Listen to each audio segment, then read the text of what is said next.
one cast and everything is fully armor stripped. And look at that. It all dies. Everything just dies so fast with this. It's... Howdy. Today we are doing a new Chroma build. I've been working around trying to figure out the best way to make Chroma work, and I think I've come up with a build that I'm quite fond of, and it's very entertaining and quite strong too. So that is exactly what we're going to be looking at today. Let's go straight into the arsenal. So for the Archon shards, I was unsure. I was like, do I need casting speed or not? I don't know. So we just kind of went with 5 strength shards, because you know what's better than having more strength? Nothing. We want absolute maximum strength. You can see we're sitting at a fat 397% strength. We did subsume pillage over the 1. It's kind of boring, but I really wanted to make Chroma work for level cap specifically, because otherwise he's really effective in every other kind of content, but I never see people using level cap specifically stuff. I know that's not what most people do, but that's what I wanted to get this build to try to work. And I am going to be doing another Chroma build that's not made for level cap, so don't worry, I'm going to do that, though it's going to be more of a meme build because it's funny. But that'll be for his 1. This video is just like a general build. So we have pillage over his 1 so that we don't die. This is going to be our armor strip source, which is nice because, you know, our stripping armor gives us more damage. And it's also going to be our source of survivability by giving our shields back. And we want primed redirection here so that we have a larger shield gate so that we don't, you know, get eviscerated. And, you know, we get all the shields back we need for the shield gate anyways because of pillage being so insane. Growing power for extra strength, because why not? And that puts us at a whopping 422% ability strength, which is enough for a full strip on pillage without corrosive projection. That's a lot of strength. Prime sure-footed, because I hate getting knocked down. Equilibrium and Arcane Energize are going to be our energy sustain, because we are going to be, you know, lacking in the energy department. It won't be too much of an issue though. We have Arcane Battery so that we get extra energy cap instead of Prime Flow. This is going to give us more than Prime Flow, because with Guardian Armor, or sorry, Vex Armor, Guardian Armor is the augment. Vex Armor gives us a crap ton of both ability strength, sorry, weapon backup. Arcane Battery gives us a ton of extra armor for energy, which we get a ton of armor from Vex Armor because, well, you know, it's Vex Armor. We get armor and weapon damage, which is very nice. Guardian Armor is going to make it so we don't have to recast it all the time, which will mean, you know, you don't got to worry about the 116.25 energy cost. Not really big deal. It also lets us take damage for our teammates if that's needed on the lower level. We have Augur Secrets, Umbral Intensify, and Blind Rage, and Transient Fortitude, all for strength, of course. Prime Continuity to help with our duration, because we're sitting at a measly 128. Though that shouldn't be too much of an issue, because I haven't found there to be really any energy problems as long as you're playing this build right. Then, for our companion, we are using the Nautilus Prime, because grouping is nice. You know, we've already got massive damage. We've already got the armor strip and survivability, so we might as well add grouping in and, you know, priming because it's a companion. Cordon to suck stuff in, Guardian to help keep us alive, Vacuum, Manifold Bond, Duplex Bond gives us lots more priming, Assault Mode so it can target stuff, Calculated Redirection to help keep it alive, Prime Regen because same reason, Reinforced Bond so we get extra fire rate on our weapons, and Synth Deconstruct so we get lots of health orbs for Equilibrium to convert into energy. The companion weapon is the typical Hellstrom with a viral radiation build for priming enemies. Very snazzy. Now for the weapons, it's really entirely up to you, but there are some things that you should keep in mind when using Chroma. Vex Armor, the damage bonus it provides is additive to mods like Serration. However, not always. If the weapon scales multiplicatively with Gun CO, then that means it also scales multiplicatively with Vex Armor. So you get big damage if you use a weapon that has multiplicative Gun CO. Now, I'm going with Archoplasmor for this because it's really fun. It's a very satisfying weapon, fan favorite, and it has multiplicative Gun CO. We've got a very straightforward build here. I'm not using mine that has a max Progenitor bonus because I want to use a magnetic on this instead so that it eviscerates Overguard. We're not going for status damage. This is just pure upfront damage, and any status effects are just for magnetic to shred Overguard faster. So galvanized hell for multi-shot, you know, crit damage, crit chance, big magnetic procs with or damage with primed Chilling Grass, primed charged shell, galvanized savvy, of course, amalgam shotgun barrage, fire rate, revive speed is nice, damage from prime point blank, shotgun vendetta, and then prime shotgun ammo mutation instead of galvanized acceleration, because I do find that I run out of ammo sometimes, though I don't even need it maxed out for the ammo mutation to work here. Then our secondary, quite a cultured choice if you ask me, the Tenet Spearex. Tenet Spearex is a pretty decent weapon on its own. It has forced impact procs, so we're using hemorrhage so that we get extra juicy slash damage. Now we get a 35% chance for slash status on an impact proc, but if we have less than 2.5 fire rate, it doubles to a 70% chance, and this weapon has 2.335 rate at base. So we slap on semi-pistol cannonade for huge damage bonus and some punch through, and it locks our fire rate so that hemorrhage always procs. Lethal Torrent, I honestly don't know why I have this here. It's just kind of sitting here. We're just going to switch that out for Hornet Strike, even though we already have lots of damage. And you'll see why here in a second. We have multi-shot with galvanized diffusion, crit damage, crit chance, gun CO, which is multiplicative on the impact. The explosion obviously cannot take effect from it, but the impact makes up about a third of the damage or so. Well, less than a third, more like 2/5, but still, we're doing a lot of upfront damage, and multiplicative gun CO is pretty huge there. And, well, you know, Vex Armor is also going to be multiplicative then with it for big PP damage. Pistol Elemental is for reload speed and status damage, because we're mostly doing status procs for damage, and this weapon has a really bad reload speed.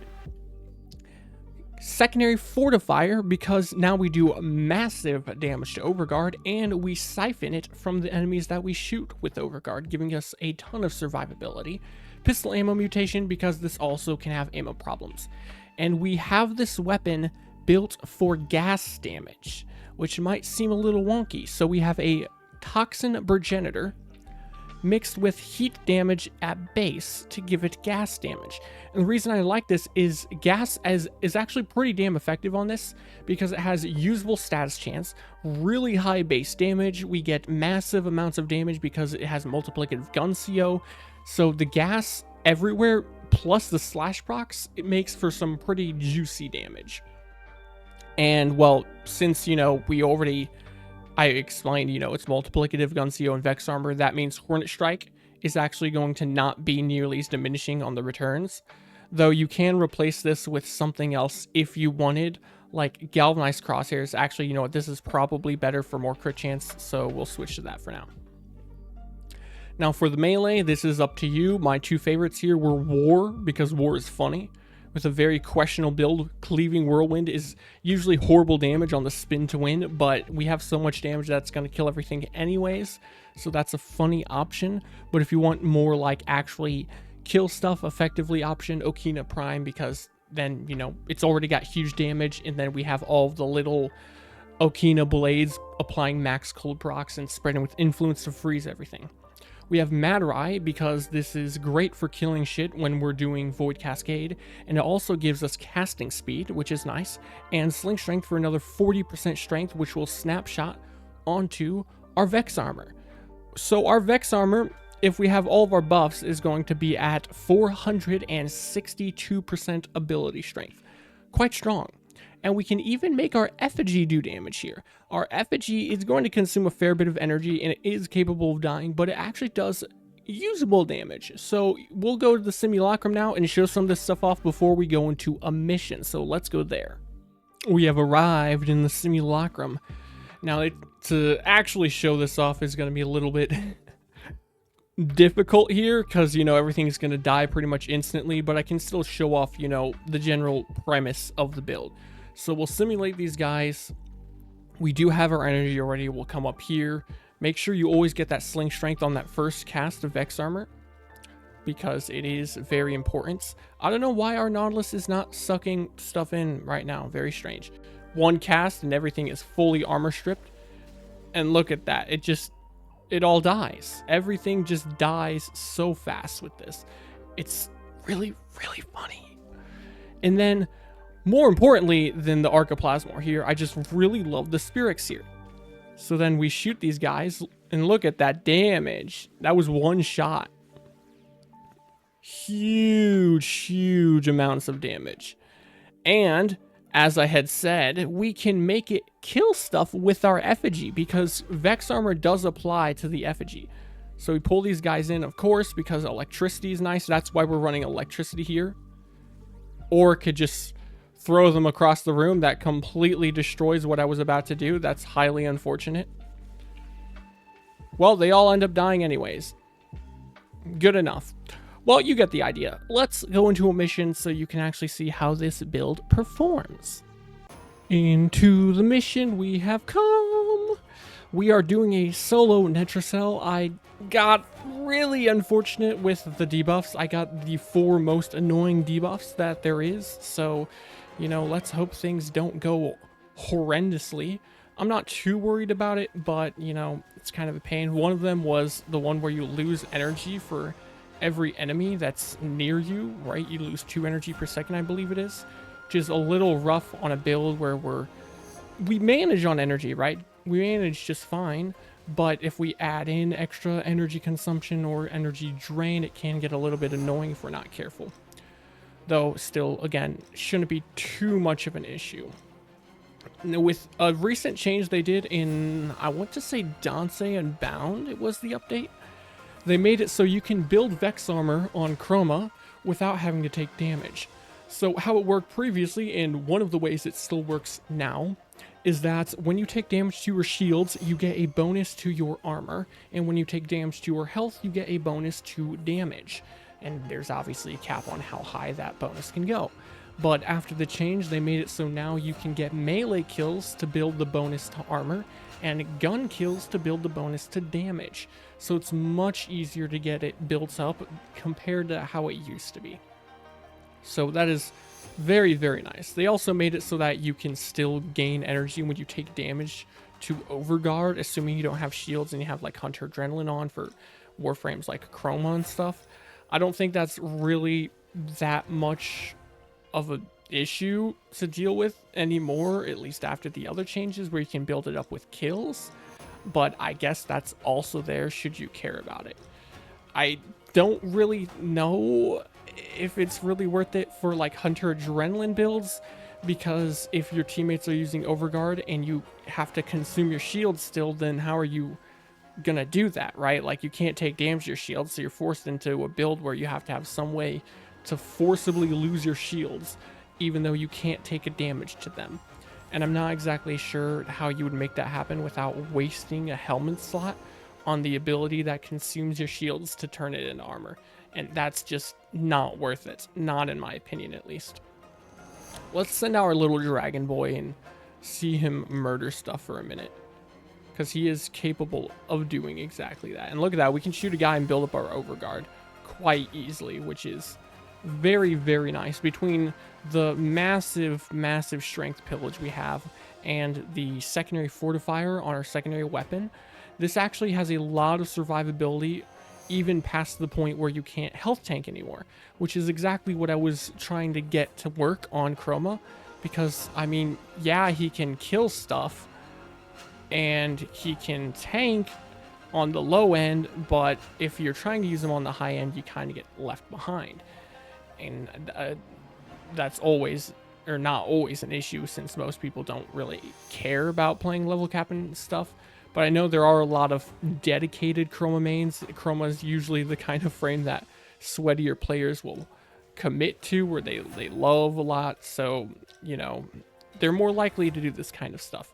And there's already plenty of videos out there showing how to make Chroma into a health tanking god, or even a energy to health tanking god. So I wanted to do something different. The next video I'll be doing on Chroma is going to be based around his first ability and making that into a damage ability. But you'll have to wait till we get there to see that. I did just die. Don't worry about that. It's because I was talking and not paying attention, and so your boy didn't cast Pillage. I'm quite bad at multitasking, but that's okay. because I forgot to cast Sling Strength earlier anyways, and now we have it active. Awesome. Isn't that a big whoa? Remember to cast Pillage like so if you do not wish to get eviscerated like me. We are, you know, lacking the energy department now because I went down and all my energy got drained. But in a normal mission, you shouldn't have energy issues, assuming you're not, like, dumb with your energy consumption and you're not, like, spamming the crap out of everything for no reason other than for the sake of spamming it. And I don't think people usually do that. And look, as long as we keep our Vex arm up, we can hold over 1,000 energy. That's a lot of energy, dude. It's a lot of energy. And we are completely destroying all of these enemies like they're nothing. Look at this. Already about to finish this Netracell. This was actually a pretty fast Netracell if you ask me. Holy crap. That was very fast and very, very easy. I love Chroma. I mean, he's the Dragon Boy. Who doesn't love Big Daddy Dragon Boy? Now, I'm gonna just cut past me grabbing all this loot and we'll go back to the Orbiter. Overall, I'd say that was a pretty decent run with a pretty decent build. I'm quite a fan of him. Look at this Dragon Boy, this Zhu Long skin, I think it's called. It was like the Chinese New Year skin for Chroma. So freaking sexy. I really feel bad for anyone that did not pick it up. Now, some closing thoughts as far as stuff in the build would be, you might be asking why I didn't try to, like, shove in narrow-minded somewhere, right? Like, we could go narrow-minded to get a ton of duration and get rid of Augur Secrets. But with Guardian Armor, as long as you're careful, you shouldn't have to need high duration. So that's not a big issue. And we don't want to nuke our range because that affects the range of our 4, which we occasionally use. And it also affects the range of our 3. Because if we're close enough to our teammates, the damage buff and the armor buff will affect them as well, which is, well, you know, nice. So you're actually helping your teammates out instead of playing, you know, practically solo. Even though this is able to work solo, it's still nice to help your teammates. There are likely better weapons you can combine with Chroma than the ones I chose to run today, but these are the ones I find the most enjoyable, and we do enough damage that we don't need more damage anyways, so you might as well just, you know, have this giant freaking wall of plasma shotgun and a very funny gas slash pistol, so why not? Now, another thing you could do if you didn't want priming, the Vex armor does apply to your companion, or at least if they're close enough, so, you know, like a Sentinel, it's always applied. You can make your Sentinel kill stuff for you instead, which is pretty funny. I might do a build on that alone at some point, but that's if I remember and get around to it. Other than that, there's not really much else I think I need to talk about. Well, I guess the elements, right? Like, we have electricity here, because I want the electricity to chain from effigy, and there's also the electric elemental ward, which can be useful. We have a, once our strength is up, over 40x damage multiplier when we get shot to our shields, so that whatever shoots us, it's dying, okay? Like, if it shoots our shields, it's dead. You don't need that, but I do like it. If you wanted to, you could go with Toxin instead for the extra reload speed and the holster damage, like a mini vigorous swap. That's actually way better than people give it credit for. Cold is overkill because we already have plenty of armor from Vex armor. Heat is unnecessary because this is not a health tanking build, so it's pretty much just electric or toxin, and well, I like electric more in this case, so go whichever one you prefer though, I suppose. That's it for the Chroma Big Daddy build though. If you liked the video, then leave a like and subscribe. If you want to support me or the channel or whatever, then maybe become a channel member or check out my Ko-Fi in the description where you can donate directly to me. Oh, whoa. Adios.